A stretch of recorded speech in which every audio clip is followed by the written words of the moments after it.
Hello friends, welcome to How to Do channel. மறுபடியும் How to Do வந்திருக்கேன். No, what to do. Okay? இன்னைக்கு நான் ஒரு function போயிட்டு வந்தேன். சூப்பரான பொங்கல்.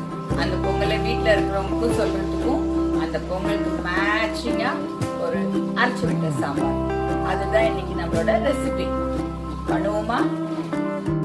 இப்போ நம்ம பொங்கல் செய்யறதுக்கு ஒரு டம்ளர் பச்சரிசியும் 3/4 டம்ளர் பாசிப்பருப்பும் கழுகி எடுத்து வச்சிருக்கோம். அதை குக்கரில் சேர்த்துடலாம். 1 ஸ்பூன் ஜீரகம், தேவையான அளவுக்கு உப்பு, அப்புறம் 1 டீஸ்பூன் நெய் இதில் சேர்த்துடலாம். நம்ம சாதாரணமாக 1 கிளாஸ் அரிசிக்கு 2 கிளாஸ் தண்ணீர் எடுத்துக்குவோம் இல்லையா? இப்போ 1க்கு 4 பங்கு. இப்போ குக்கர் மூடி போட்டு நீங்கள் அதை நல்லா ஒரு 3-4 விசில் வர வரைக்கும் குழைய வேக விட்டுடுங்க. அதுக்கப்புறம் நம்ம பொங்கல் தாளிக்கிறதுக்கு தேவையான பொருட்களை எடுத்துக்கலாம். ஒரு தவா வச்சுட்டு தாராளமாக நெய் விட்டுக்கோங்க. ஒரு 4-5 ஸ்பூன் நெய் விட்டுக்கலாம். உங்களுக்கு நெய் பிடிக்கும்னா தாராளமாக போட்டுக்கலாம், இல்லை கொஞ்சம் கம்மியாக வேணும்னா பண்ணிக்கலாம். ஆனால் நெய் விட்டால் தான் பொங்கல் நல்ல மணமாக குழைவாக இருக்கும். இப்போது ஒரு கொஞ்சம் மிளகு, ஒரு 20 மிளகு வரைக்கும் நீங்கள் போடுங்க. மிளகு போடும்போது ஜாக்கிரதை, அது எண்ணெயில் போட்டால் வெடிக்கும். அதனால் தள்ளி நின்று போடுங்க. மிளகு வெடிக்குது, அதனால் கேர்ஃபுல்லாக இருங்க, எட்டி பார்க்க வேண்டாம். இப்போ ஜீரகத்தை சேர்த்துருங்க.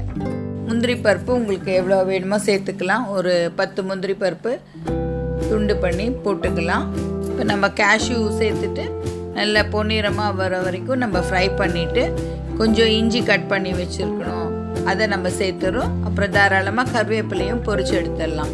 இதை பொங்கல் நல்லா குழைவாக வெந்திருக்கு இல்லையா, அது மேலே எல்லாத்தையும் சேர்த்துடலாம். மறுபடியும் 1 ஸ்பூன் நெய் அதே கடாயில் விட்டுட்டு நீங்கள் பெருங்காயத்தூள் கொஞ்சம் 1 டீஸ்பூன் அளவுக்கு அதில் சேர்த்துருங்க. சேர்த்துட்டு அது பொரிஞ்சோடனே பொங்கலில் சேர்த்துடலாம். சேர்த்துட்டு நல்லா கிளறி விட்டுடுங்க. மேலே 1 ஸ்பூன் நெய் வேணால் ஊற்றி அதை லேசாக மூடி வச்சுருங்க. அடுத்தது பாருங்கள், எல்லாமே கிளறி சேர்த்து அப்புறம் 1 ஸ்பூன் நெய்யை மட்டும் விட்டு மேலே அப்படியே நீங்கள் க்ளோஸ் பண்ணி வச்சிடலாம்.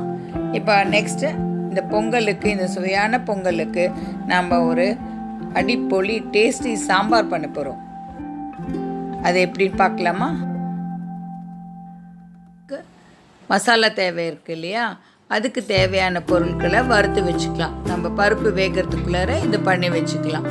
1 டீஸ்பூன் தனியா எண்ணெய் விட்டுக்கோங்க. 1 டீஸ்பூன் தனியா, 1 டீஸ்பூன் ஜீரகம், 1 டீஸ்பூன் உங்களுக்கு உளுத்தம்பருப்பு, 1 டீஸ்பூன் கடலைப்பருப்பு, 4-5 மிளகாய் வத்தல், ஒரு பெரிய வெங்காயம் ஒரு மீடியம் சைஸ் ஒன்று கட் பண்ணிக்கோங்க. ஒரு தக்காளி ஒன்று கட் பண்ணி வச்சுக்கோங்க. இப்போ இதெல்லாம் ஒன்று போட்டு நல்லா லேசாக வறுத்து எடுத்துக்கோங்க எண்ணெயில். தேங்காய் துருவினது ஒரு 4 டீஸ்பூன். முதல்ல இந்த தனியா, சீரகம், கடலைப்பருப்பு, உளுத்தம்பருப்பு, வெந்தயம் எல்லாத்தையுமே நம்ம கருவேப்பிலையெல்லாம் சேர்த்து வறுத்து தனியாக எடுத்து வச்சுக்கலாம். கருக விட்டுட வேண்டாம். லேசாக வறுத்து மணம் வர வரைக்கும் வறுத்துட்டு நீங்கள் அதை எடுத்து வச்சுருங்க தனியாக. நீங்கள் ஒன்றா சேர்த்துட்ருக்கேன். உங்களுக்கு மொத்தமாக எல்லாத்தையுமே சொல்லிட்டேன். பாருங்கள், ஜீரகம் இதெல்லாம் சேர்த்து வறுக்கும்போது அருமையான ஒரு மணம் வரும் பாருங்கள். சாம்பார் உங்களுக்கு இப்போவே சாப்பிடணும் போல் இருக்கும். இப்போ உங்களுக்கு பொங்கலோட வேணால் 2 வடையும் பண்ணிக்கோங்க, ரொம்ப நல்லாயிருக்கும். சரிங்களா? இப்போ பாருங்கள், நம்ம மசாலா வறுத்தாச்சு. அதை தனியாக எடுத்து வச்சிடலாம். மறுபடியும் நீங்கள் எண்ணெய் விட வேண்டியதில்லை. இப்போ அதே தவாவில் நீங்கள் வெட்டி வச்சுருக்கிற வெங்காயத்தை வதக்கிக்கலாம்.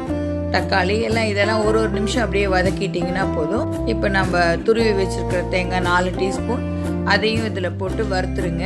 செவக்க வறுக்கணுன்னெல்லாம் கிடையாது. Just 1 or 2 minutes just fry பண்ணி நீங்கள் எடுத்துட்டிங்கன்னா போதும். கடாய் வச்சு கொஞ்சம் எண்ணெய் விட்டு, உங்களுக்கு அடிக்கடி எண்ணெய் விடுற மாதிரி இருக்கும், ஆனால் கொஞ்சம் எண்ணெய் தான். ஒரு 10-12 சின்ன வெங்காயத்தை 2 அரிஞ்சு அதை வதக்கிக்கோங்க.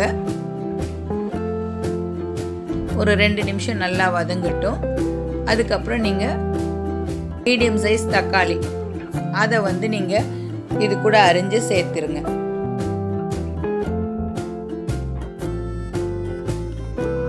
முருங்கைக்காய், கேரட், வெள்ளை பூசணிக்காய், உருளைக்கிழங்கு இதெல்லாம் சேர்த்துருக்கேன். காய்கறியை நல்லா வதக்கிடுங்க. ஒரு 2-3 நிமிஷம் நல்லா வதங்கட்டும். அப்புறம் பச்சை மிளகாயை ஒரு 2-3 பச்சை மிளகாயை வந்து நீல வாக்கில் அதை கீறி வச்சுருங்க. காயெல்லாம் ஒரு 4 நிமிஷம் வதங்கினோடனே அந்த பச்சை மிளகாயும் அதில் சேர்த்து ஒரு 2 நிமிஷம் வதக்கிடுங்க. நல்லா கலர்ஃபுல்லாக இருக்குது இல்லைங்களா? ஹெல்த்தியாகவும் இருக்கிறது தான் இதுங்க. எல்லா வெஜிடபிள்ஸும் சேருது. கூடவே நமக்கு ப்ரோட்டீனுக்கு வந்து பருப்பும் எடுத்துக்கிறோம். பொங்கலும் அதே மாதிரி தான். நெய், மிளகு, ஜீரகம், பெருங்காயம், பாசிப்பருப்பு, அதுவும் ப்ரோட்டீன். உங்களுக்கு ரியலி ஹெல்தி பிரேக்ஃபாஸ்ட். உங்களுக்கு நெய் வந்து சேர்றதுனால குண்டாயிடுவோன்னு மறுபடியும் சொல்கிறேன். நெய் வந்து உங்களை குண்டாக்காது, சரிங்களா? நம்ம வெயிட் போட்டுட மாட்டோம். நீங்கள் தாராளமாக நெய் சாப்பிட்டுக்கலாம். 1 டீஸ்பூன் மஞ்சத்தூள், தேவையான அளவுக்கு உப்பு, 1 டீஸ்பூன் மிளகாத்தூள் போட்டு வதக்கிக்கலாம். இந்த காய்கறி எல்லாம் ஒரு 5 நிமிஷம் வதங்கினோடனே கொஞ்சம் தண்ணி, ஒரு 150 ml தண்ணி ஊற்றி வந்து ஒரு 5 நிமிஷம் மூடி காய்கறி எல்லாம் வேகிற அளவுக்கு வச்சுருங்க. அதுக்குள்ளார ஒரு பெரிய எலுமிச்சம்பழம் அளவுக்கு புளியை நல்லா ஊற வச்சு கரைச்சி எடுத்துக்கோங்க, 1 கப் அளவுக்கு. அதை வந்து இந்த காய்கறி கலவைக்குள்ளே ஊற்றி நல்லா கொதிக்க விடுங்க. நல்லா புளி வாசனை போகிற வரைக்கும், பச்சை வாசனை போகிற வரைக்கும் கொதித்த உடனே நம்ம அரைச்சி வச்சுருக்கோம் இல்லையா மசாலாவை, அதை வந்து இதில் சேர்த்துருங்க. சேர்த்துட்டு நமக்கு எவ்வளோ கன்சிஸ்டன்சி வேணுமோ அந்த அளவுக்கு தண்ணி சேர்த்துக்கலாம். மசாலா நல்லா பச்சை வாசனை போகிற வரைக்கும் கொதிக்கட்டும். நல்லா சிம்மில் வச்சு கொதிக்க விடுங்க. ஒரு 5 மினிட்ஸ் கொதிக்க விடுங்க. கொதித்ததுக்கப்புறம் நம்ம நல்லா வேக வச்சு மசிச்சு வச்சுருக்கோம் இல்லையா துவரம் பருப்பு, அதை சேர்த்துருங்க. இதில் சாம்பார் நல்லா கொதி வந்து நல்ல மணமாக இருக்கும். இப்போ நம்ம தாளித்து கொட்டிட்டோம்னா சாம்பார் ரெடி. இதுக்கு வந்து நம்ம வாசனைக்காக தேங்காய் எண்ணெய் எடுத்துக்கலாம். தேங்காய் எண்ணெய் எடுத்து கடுகு 1 ஸ்பூன் தாளிச்சிருங்க. ஜீரகம் 1 ஸ்பூன் தாளிச்சிடலாம். 2 வத்தல் மிளகாய், அப்புறம் 1 ஸ்பூன் தேங்காய், அப்புறம் கருவேப்பிலை, கொஞ்சம் பெருங்காயம், இதெல்லாம் போட்டு தாளித்து சாம்பாரில் அப்படியே போட்டுடுங்க. அருமையான தாளிப்பு, நல்ல மணமாகவும் இருக்கும்.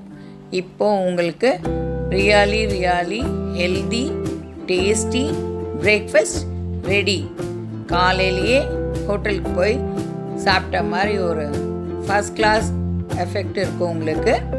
நீங்கள் நல்லா சண்டேஸை வந்து என்ஜாய் பண்ணுங்கள் இந்த மாதிரி ஒரு பிரேக்ஃபாஸ்ட்டோட. It's a very healthy breakfast. சாப்பிட்டுட்டு நல்ல ஒரு டிவி ப்ரோக்ராம் பார்த்தீங்கன்னா ஒரு சண்டே கம்ப்ளீட் என்ஜாய் பண்ண மாதிரி உங்களுக்கு ஒரு ஃபீல் வரும். ஓகே ஃப்ரெண்ட்ஸ், இன்றைக்கி நல்ல ஒரு சூப்பரான வெண்பொங்கலும் அரைச்சி விட்ட சாம்பாரும் ரெசிபி ஷேர் பண்ணியிருக்கேன் இல்லையா உங்களுக்கு. கண்டிப்பாக நீங்கள் ட்ரை பண்ணி பாருங்கள். நல்ல மணக்க pongal plus sambar is very அப்படைசிங்காக இருக்கும், ப்ளீஸிங்காக இருக்கும். அதனால் கண்டிப்பாக ட்ரை பண்ணுங்கள். இந்த வீடியோ உங்களுக்கு பிடிச்சிருந்தா லைக் பண்ணுங்கள், ஷேர் பண்ணுங்கள். ஒரு தடவையும் சொல்கிறேன், நான் மறக்காமல் உங்கள் கமெண்ட்ஸை சொல்லுங்கள். அந்த கமெண்ட்ஸ் எங்களுக்கு ரொம்ப என்ன சொல்கிறது, க்ரௌன் வைக்கிற மாதிரி எங்களுக்கு. So kindly encourage us. Thank you for watching the video. Take care. Bye bye.